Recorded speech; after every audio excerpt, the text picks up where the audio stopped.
So welcome to our Free Water Kids training. For those of you watching at home, I have a group here with me today that we're going to be going through the training here tonight. And so just bear with me. We're going to get through this time together.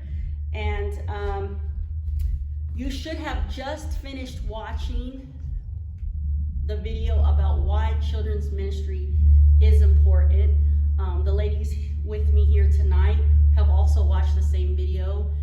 And I know for me, like I shared with the ladies, when I see that video, I just remember all the times that it gets hectic in children's ministry and how sometimes it feels like, man, is what I'm doing really making a difference? I know sometimes I'll ask my own children, what did you learn today? And they'll say, snack time was great. And that's, we drawn out lessons, studied all week, pulled out all the stops, and they remembered the snack was good today. And that can be very discouraging, but just like we saw in that video, we never know the nuggets that we're leaving with them. The Word of God never comes back void, and what we do never comes back void. And so with that, I pray that that video encouraged you. We're going to go right into our training for tonight, and I just want to start with a little quote that I came across, and it says this. It says, when you save an adult, you save a half-life, but when you save a child, you save a whole life, because they have their whole lives ahead of them. Adults, they've lived half their life, but kids, they have their whole, you save a whole entire life, not only that, but generations to come when you reach children. And so tonight, we're gonna go over some basics of children's ministry, what we do here in our class. And we have some guests from our nursery team here tonight, so they're just listening. They're going to get a first-hand account of what goes on in this place, minus the kids running around because they're not here tonight. But if y'all can turn your, in your notebooks, Dolly, you have yours, or in your packets, I should say, if you can turn to the page that says volunteer expectations. Volunteer expectations, and I'm going to go over that really quickly. First of all, volunteer expectations for our free water teachers and our free water assistants. Very first thing on the page says arrive on time. All free water kids, teachers, and assistants should arrive by 8:30. What time? 8:30. 8:30. In order to assist setting up the classroom. This time will allow for preparation and connection with those you are serving with. The classroom should be ready to receive kids. The classroom, and that's kids check-in as well, should be ready to receive kids by 8:45 a.m. What time? 8:45. 8:45 a.m. Prepare in advance. Teachers, make sure your assistants know their role in the order of service. That means the things that are taking place that day. Make sure your assistant is also aware. Generally, I like to say by the Monday before, give your assistant the schedule, like the lesson, and tell them what their part is. For instance, hey, Dolly, today this is our lesson, and I would like you to do the object lesson part of our lesson for today. And so make sure that you're prepared. Make sure that it's not 8:45 on a Saturday night and you're texting Dolly, can you do that object lesson? Here's all the stuff. And Dolly's like, I'm getting ready for bed. What are you talking about? Let's make sure we're prepared in advance, that our assistants know what we're doing and they know what they need to prepare to do. Also, the next thing says communicate. We realize things happen. We need to hear from you if you're going to be absent or late. And this pertains to the nursery, to free water kids, all of our areas. Even if you're not gonna just totally miss, but you're gonna be late, send us a text so we know what's going on.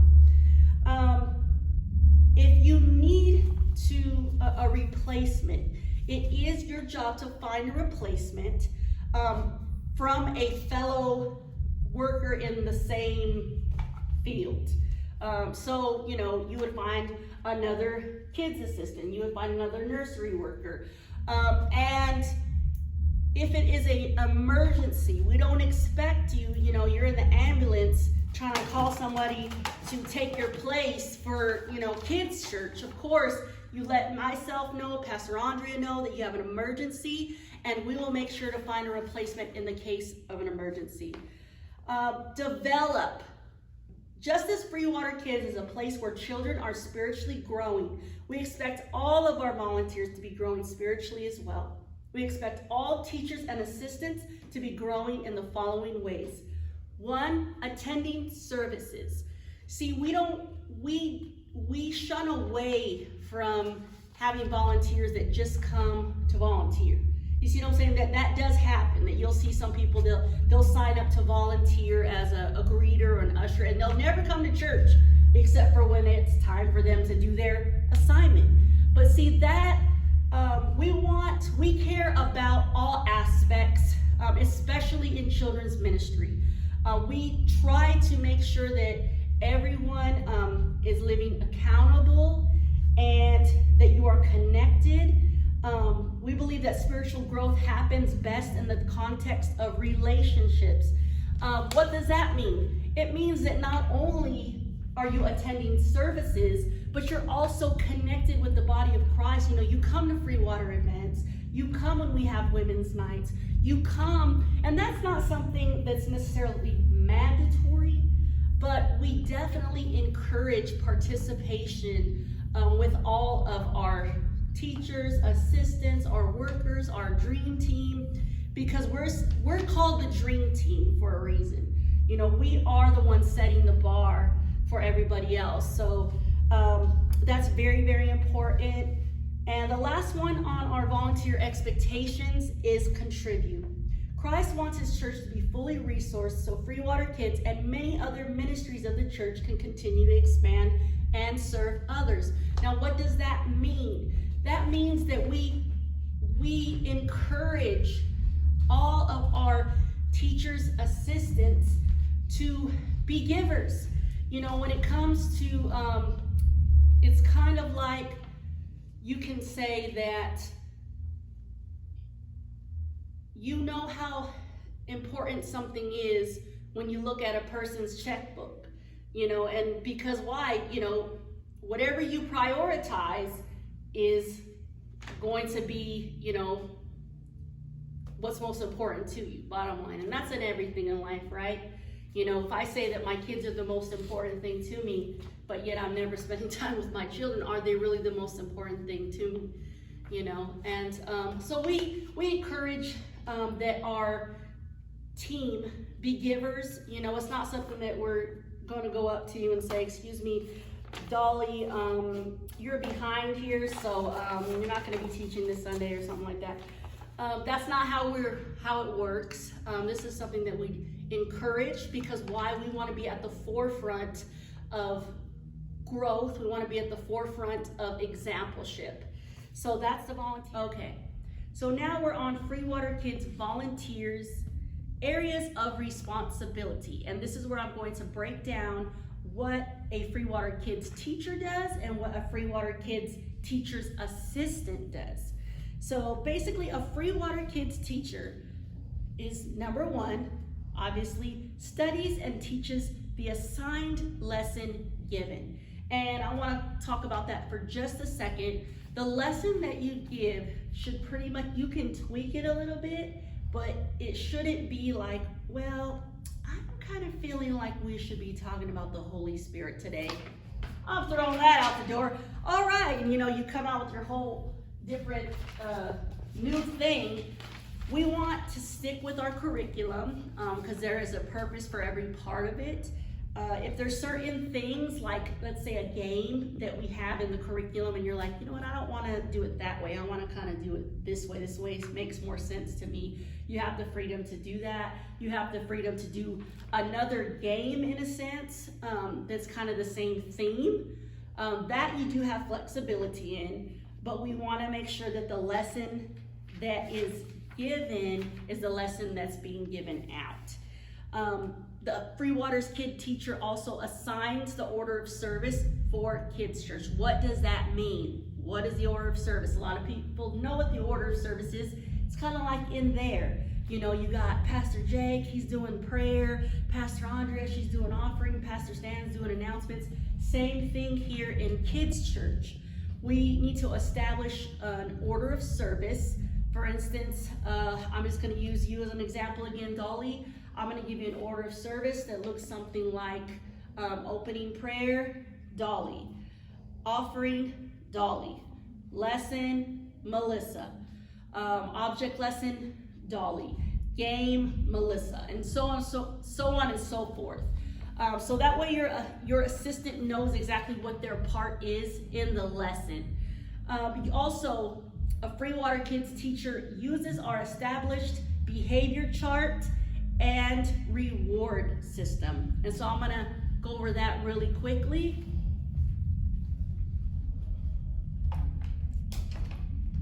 We basically have two types of behavior management. Well, this is the main behavior management. The other is more of a reward system for answering questions, things like that. This is our behavior chart. And all the kids start off on green, choosing to please Jesus. Now, after a certain amount of time, after a certain segment, for instance, after worship is done, if they have not got a verbal warning, meaning that we have not said, I'll use my son's name, Kaleo. Kaleo, that's your first warning. If they did not receive a warning, they move up on the chart. And a little bit before class ends, if they did not receive another warning, they move up again. If they receive a warning, they do not move. They stay on wherever they're at. If they receive a warning, additional correction after the warning, then they move to prayer, which if they continue to do well after that, they still have another chance to go up. If during the next segment they have not had any warnings or things like that, they can move back up. Anybody that ends the day in prayer or redemption, we have to contact their parents. And that's so they know how their child is doing in class and everything like that. And if they reach glory, we have some little prizes that we give them out at the end of class. Usually it's lollipops, things like that, that they cannot eat in the class. They have to wait until they go with their parent to be able to eat the little candy or whatever it is they get, because we don't know if that parent is funny about their child having sugar or whatever the case may be. So that's our behavior chart. We also have, we used to use Bible Bucks. And Bible Bucks is a system where they accrue these bucks through answering questions, bringing their Bible, sometimes we're given if they're really participating in worship and just doing just an awesome job of engaging, we would give out a Bible buck. Now we're moving on to, because we want to eliminate as much touch as possible, exchanging back and forth. That's why now, rather than having buckets of crayons that they share, they have their own individual packs of crayons. And so with the reward system that we have in place now, it's actually a chart, and it comes with little stickers. So rather than giving them a physical buck for answering a question, you simply take a star and you put it where their name is. And that collects over a month's time. And at the end of every month, they're able to turn in or redeem their stars, previously bucks, for different prizes. We open up what's called the Bible Buck store, and they're able to redeem however many, we have some items that are 5 Bible bucks, some that are 10, things like that. They're able to redeem everything that they've earned. So that's the new system we're going with. Star rewards. We'll just call it star rewards. So that's definitely something you always want to make sure that you are using the systems that we have in place, so that kids really thrive off consistency. So if one teacher uses the behavior chart but the next teacher doesn't, they're like, okay, does it matter, or do we need to behave? What is going on here? Or if some people are giving them Bible bucks reward stars, and some people are not, then it kind of gives kids a mixed signal. So that is our established behavior program and also our reward system. The last thing here under what a Free Water Kids teacher does is Free Water Kids teachers build lasting relationships with the children by praying for them daily, following up with an absent child, along with other kind gestures that let children know that you are actively involved in their lives. I've had teachers go to kids' baseball games.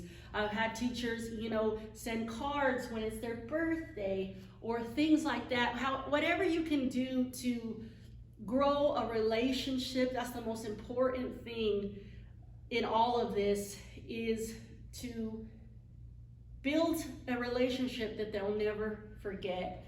And so going into Free Water Kids Teachers Assistants, what is the role of a teacher's assistant? Well, it is one of your main jobs as a teacher's assistant is to help monitor the classroom behavior and correct children gently but firm when they model substandard behavior. And that's where it can be an assistant or a teacher that gives a child a warning. Kaleo, that's your first warning. Kaleo, I'm gonna have to move you to prayer on the chart.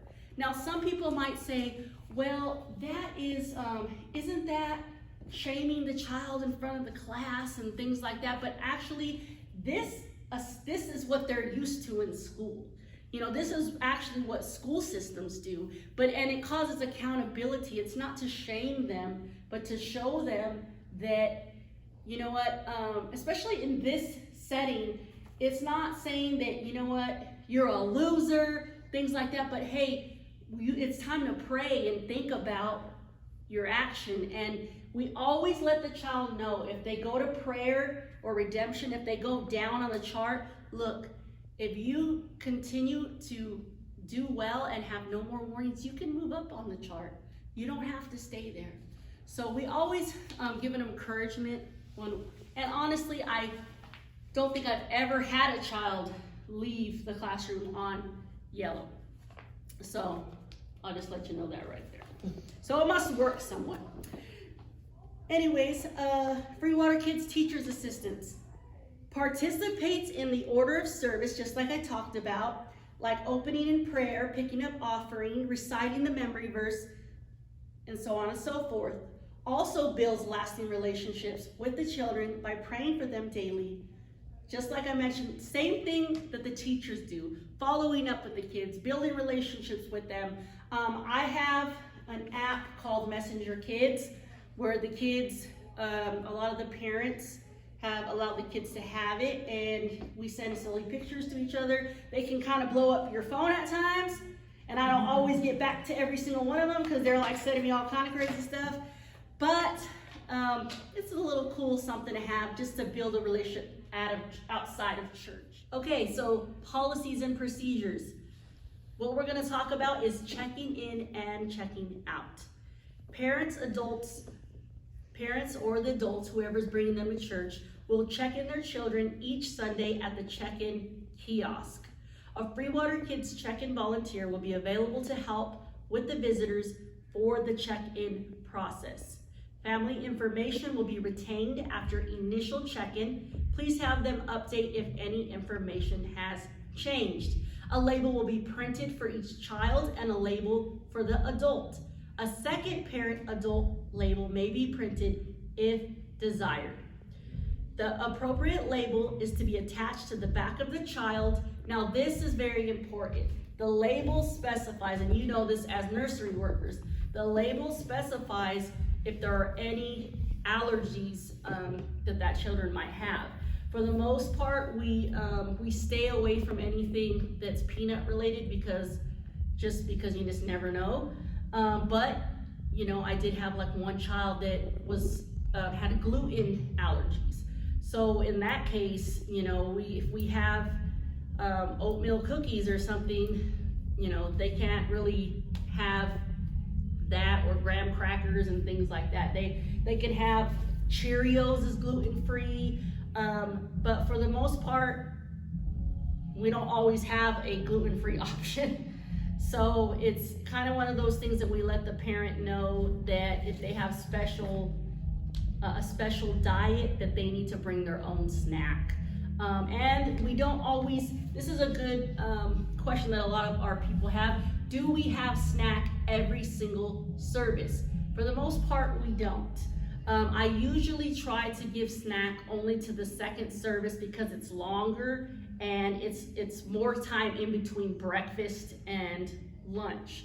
So, but sometimes we watch these videos called Superbook Academy, and some of the videos can be kind of lengthy. So sometimes when they're watching a lengthy video in the first service, then I'll allow them to have a little snack, because sometimes, you know, let's be honest, parents don't always feed their kids breakfast. So that's kind of up to your discretion, whether you want to provide it for both or just one. Paying attention to those labels and making sure that, because not every kid's gonna tell you, hey, I'm allergic to this. You know, they just see whatever it is you put before them, ooh, cookies, and they'll have at it. So we really gotta pay attention to those labels, and that's why it's very important if you see a child that doesn't have one, that you have it reprinted by the check-in person, so that no child is walking around without a label. That's also has to do with emergency procedures, because in the case that there is a fire and everybody just ran out the building, it's like, okay, and let's just say all the kids spread out, ran everywhere, well, whose kid is this? You know, those labels are very important. They have the phone number of the parent. So those labels, let's not take it for granted and just, oh, their label fell off. We need to make sure that all the kids are wearing those labels. After service, we're doing something a little bit different now because of COVID-19. Traditionally, parents would come to the hallway area where our check-in system would be, and they would come pick up their child. Right now, because of COVID-19, we have to file them out 6 feet apart. So we use the rope, the social distancing rope, and the kids are led out by the teacher and the teacher's assistant to the parents out in the foyer area to be given. But you gotta make sure that once you go out there, that those children are going to the right parent, that it's not just like, you know, one kid ran off somewhere and it's like, where's my child? You know, so that's very important. And so that is the check-in and check-out procedures for right now. Also really quickly, our bathroom policy is we only allow one child to go to the bathroom at a time. If a child goes to the bathroom, we simply stay at the back door. We do not enter the bathroom with them unless they are, let's just say, they are maybe one of our little ones, 4 years old, just learning. We might step into the bathroom, but leave the bathroom door open so that there's accountability there and you're not alone with the child in a bathroom. But if they need more help inside the toilet area, then we need to call their parent, because we want to make sure that we're never in contact that privately with a child. So so that is our bathroom policy. If your assistance is required, ask another volunteer to stand at the door and watch you as you assist the child. You are never to be alone with the child in the bathroom. And of course, if a child has an accident, please have the teacher's assistant contact the parent. And right now, we haven't currently used the ProPresenter app, which is how we contact parents in the service. We haven't done that since we've been back into the building, but we are going to start that up again. And what that is, you don't have to worry about it as teachers and assistants how to work it, but the check-in person does. And so basically, that's an app that's on the check-in iPad that has the ability to be able to display the parent number that's on the child's back on the screen in the service that lets the parent know that their child needs assistance. So when we get into a place that we're using that system again, I'll go ahead and let everybody know, but we're gonna be using that system again soon. So with that, that is policies and procedures. There's only a few other things that before I finish this video that I wanna go over. Some things that have been mentioned to me by our pastors, because their hearts are always for excellence in everything that they do, is we want to make sure that everything is working here in the classroom. If there are lights and things, all this should be already turned on when you enter into the kids' room. But if something's not working, the lights that are underneath the stage, the microphone, then we want to make sure that we let either myself know or Grayson or Pastor Stan, let somebody know, because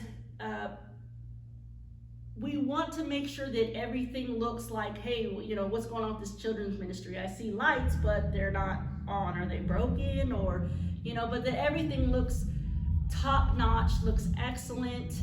And so with that, I mentioned the microphone.